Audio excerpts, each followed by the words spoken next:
please do consider donating to Sanctuary. It is a 508c1a. We are a constitutional church. The beautiful thing about a 508 means that we can also raise money to lobby for political change, even as a religious organization, spiritual organization. So we look to really help to move the needle in a lot of different ways around psilocybin access and help perhaps revive spirituality that has been suffering in our Western culture.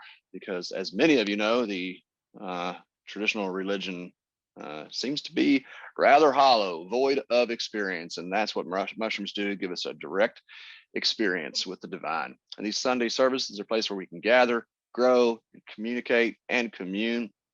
We are not communing in the sacrament today, but we are communing as a group. The discussions that we have here are often very powerful. Last week's discussion has been reverberating with me all week long. An enormous amount of gratitude I'm feeling for this community on multiple reasons and levels today. I am going to be facilitating, like I said, the service. Derek and Emma will be leading the optional discussion afterwards, which is a 90-minute discussion. That's where really the magic happens. It's a beautiful thing to see us all come together and be vulnerable and be open and really explore what it means to be a human being together. We always have two readings. One is from an inspirational, motivational text. Right now, we're reading through Florence Scovel Shin's The Game of Life and How to Play It. We purposely chose some of the early New Thought thinkers because they have a lot of philosophies and teachings that are in line with what comes out of the mushroom experience, basically that our minds create our reality. And that is a beautiful and perhaps terrifying responsibility. So the more skilled we become in understanding that, then the more capable we become in creating the world that we really want to see. The second reading that we will always read from is the 81 chapter Tao Te Ching. This is a profound spiritual text that is a lifetime of exploration in itself. And its expression of the paradox of being is also reflective of the psychedelic experience, the psilocybin experience. It has been the primary informative text for myself as I have journeyed with psilocybin mushrooms over the years. And that is why we choose to use it as our primary sacred text. We also include the Litany of Gratitude, which is a beautiful poem expressing our unity and just acknowledging that teaching again that comes through sacred mushrooms. So with that, 7 after, let's go ahead and get rolling. I'm also going to lead the meditation, which will just be a 5-minute overall silent meditation on gratitude. So let's just see. I'm gonna just peep and see who all we got here. I just love to see the faces. We got new folks, we got old folks, we got all of it. So welcome everybody. I see lots of names that I know, lots of names that I don't. Really grateful for that. And if you would, just gonna quiet ourselves down. Take a few deep breaths in your nose, out your mouth.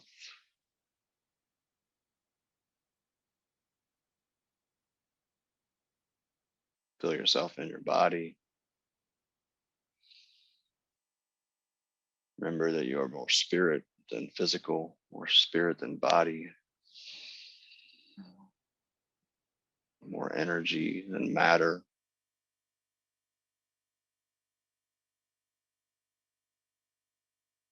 Just take a moment to be grateful for this body that we're in.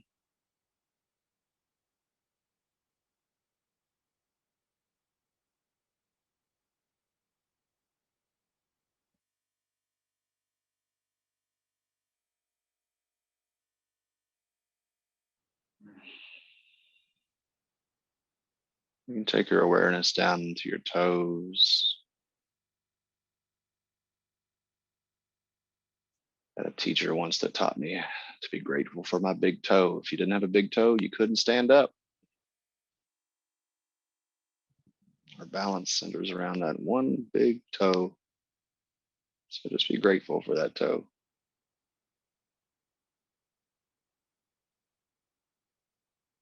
Bring your awareness up your legs, up your calves, knees.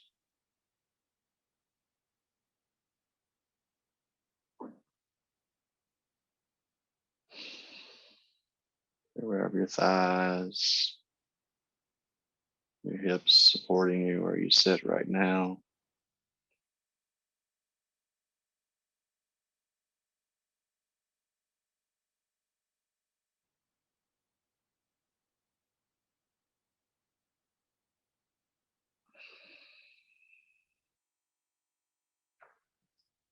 You might take a moment while we're in our hips to try and become aware of that center of energy there.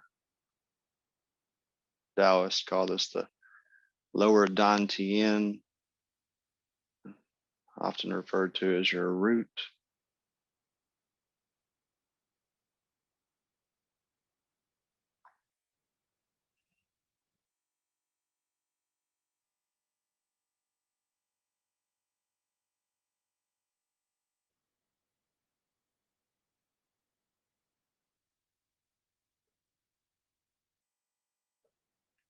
Really feel that and be grateful for every part of your body.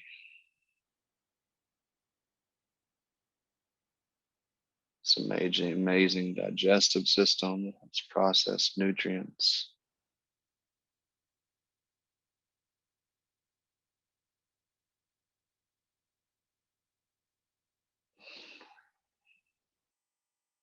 As you breathe in the next time, just bring your awareness up into your chest, your heart, your middle dantian, the center of compassion.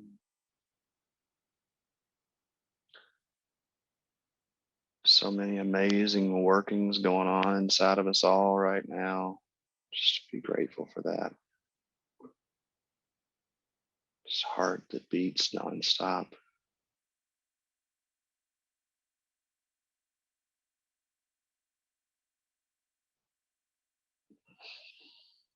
It's lungs that take in this invisible food of oxygen, nourishing our bodies.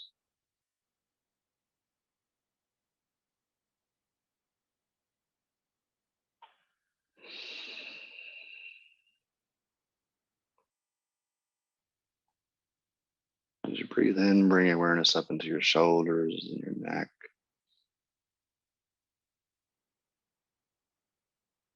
Feel it naturally go up into your head. This upper dantian, this seat of intellectual awareness.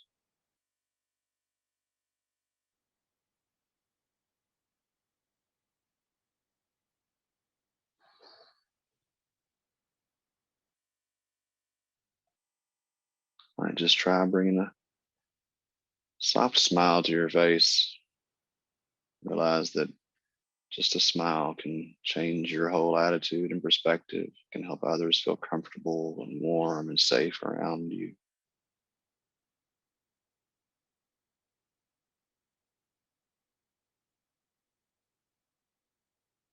Be grateful for this universal communication tool.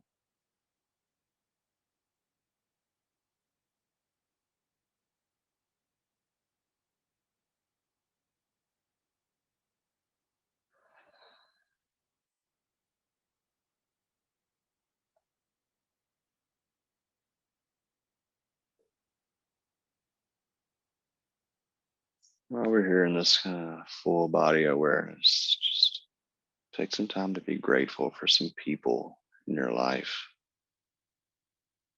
Contribute to joy and security. If there's somebody that feels like home in your life,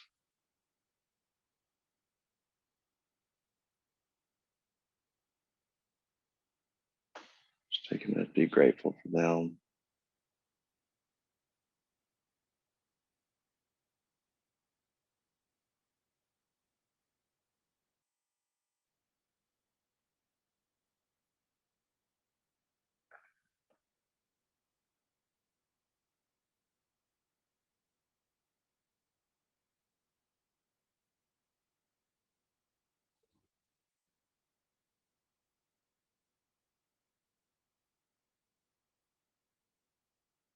Most of all, let's be grateful for this life that sustains us, this invisible force that moves through all of us, unites us all, regardless of our perspectives, of our histories, our location. Just the one life, eternal.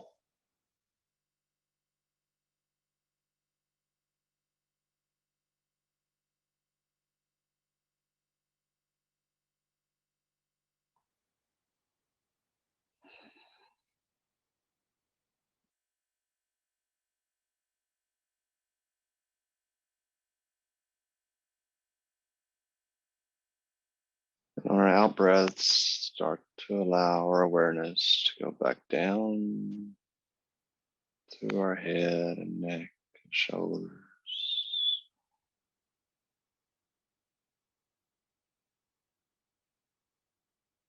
Back down through our chest, our abdomen, our pelvis.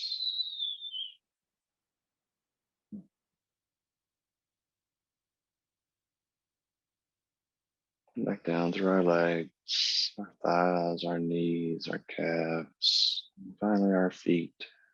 Feel your feet on the ground. Feel yourself connected to this earth. And let's just be grateful for this earth together. All the food that it provides, shelter, all the resources.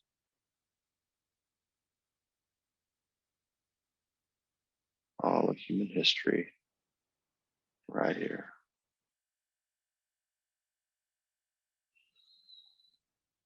And let's just be grateful to be a part of that story, that experience of being human.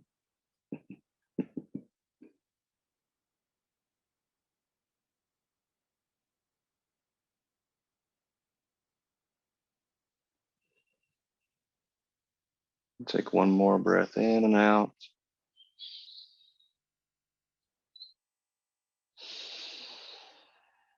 Just expand your awareness if you need to. You might want to move your shoulders or your hands. Slowly open your eyes. And come back together.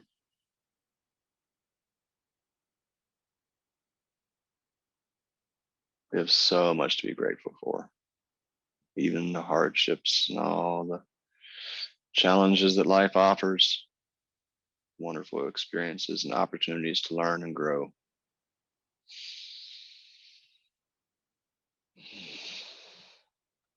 Thank you all.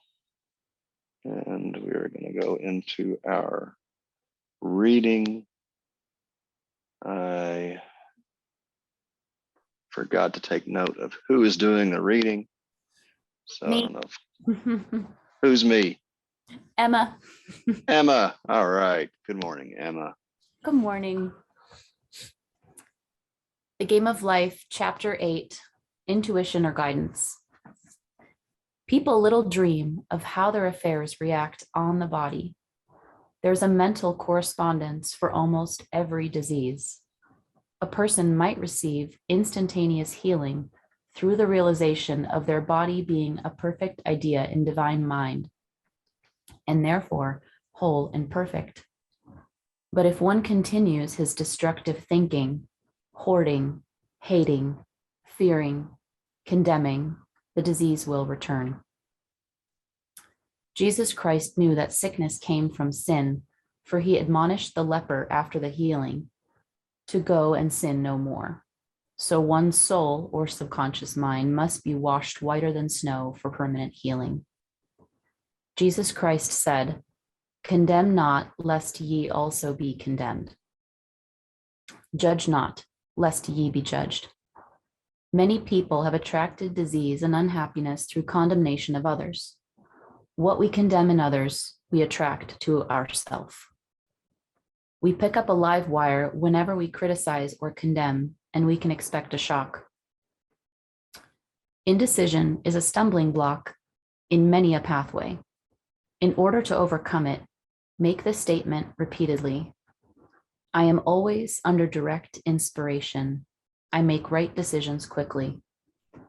These words impress the subconscious, and soon one finds themselves awake and alert, making right moves without hesitation. I have found it destructive to look to the psychic plane for guidance, as it is the plane of many minds and not the one mind. As we open our minds to subjectivity, we become a target for destructive forces. The psychic plane is the result of mortal thought and is on the plane of opposites. Therefore, on this plane, we may receive either good or bad messages. The science of numbers and the reading of horoscopes, tarot, and the like keep us tied to the mental plane. It takes a very strong mind to neutralize a prophecy of evil. One should declare, every false prophecy shall come to naught. Every plan God in heaven has not planned shall be dissolved and dissipated. The divine idea now comes to pass. Our will should be used to back the universal will. We be wise to affirm throughout the day, saying, I seek only that the will of God be done. It is God's will to give everyone every righteous desire of his heart, and every person's will should be used to hold the perfect vision without wavering. It is so much easier for the average person to have fear rather than faith. Therefore, faith is an effort of will. As we become spiritually awakened, we recognize that any external inharmony is the correspondence of mental inharmony. If we stumble or fall, we may know we are stumbling or falling in consciousness. When one has made their demands upon the universe, they must be ready for surprises. Everything may seem to be going wrong, when in reality it is going right. We must know that there is no loss, and when one takes a spiritual stand, we collect all that is ours from this great reservoir of good. We are here to prove God and to bear witness to the truth, and we can only prove God by bringing plenty out of lack and justice out of injustice. Thank you. And I will read the litany of gratitude. You're invited to unmute your mic and repeat the refrain with us. We live in all things live in us. We live by the sun, we feel by the moon, we move by the stars. We live in all things, all things live in us. We eat from the earth, we drink from the rain, we breathe of the air. We live in all things, all things live in us. We call to each other, we listen to each other. Our hearts deepen with love and compassion. We live in all things, all things live in us. We depend on the trees and the animals, we depend on the earth. Our minds open with wisdom and insight. We live in all things, all things live in us. We dedicate our practice to others. We include all forms of life. We celebrate the joy of living and dying. We live in all things, all things live in us. We are full of life. We are full of death. We are grateful for all beings and companions. And Emilio is going to read from the Tao.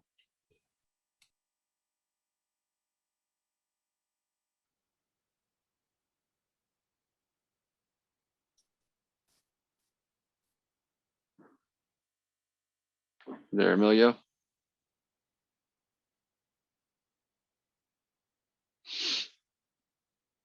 Uh-oh. Emilio may have had a child emergency. I'll read the Tao. Tao Te Ching, chapter 37. Tao never makes any ado, and yet it does everything. If a ruler can cling to it, all things will grow of themselves. When they have grown, intend to make a stir, It is time to keep them in their place by the aid of the nameless primal simplicity, which alone can curb the desires of men. When the desires of men are curbed, there will be peace, and the world will settle down of its own accord.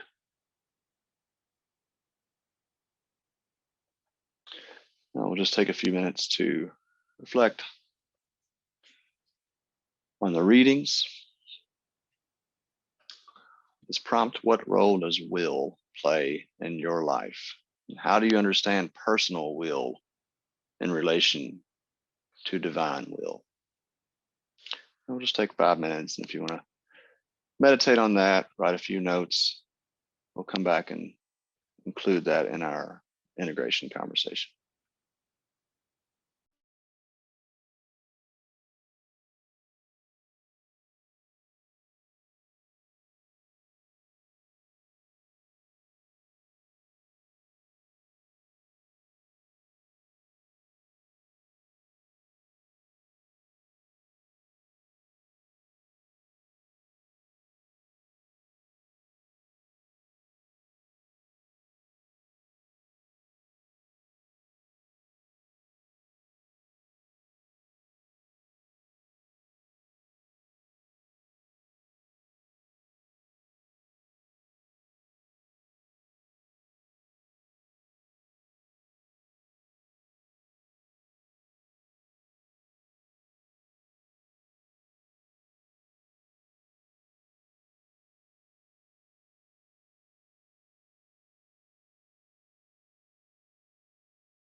All right, just take a minute to wrap up your thoughts there.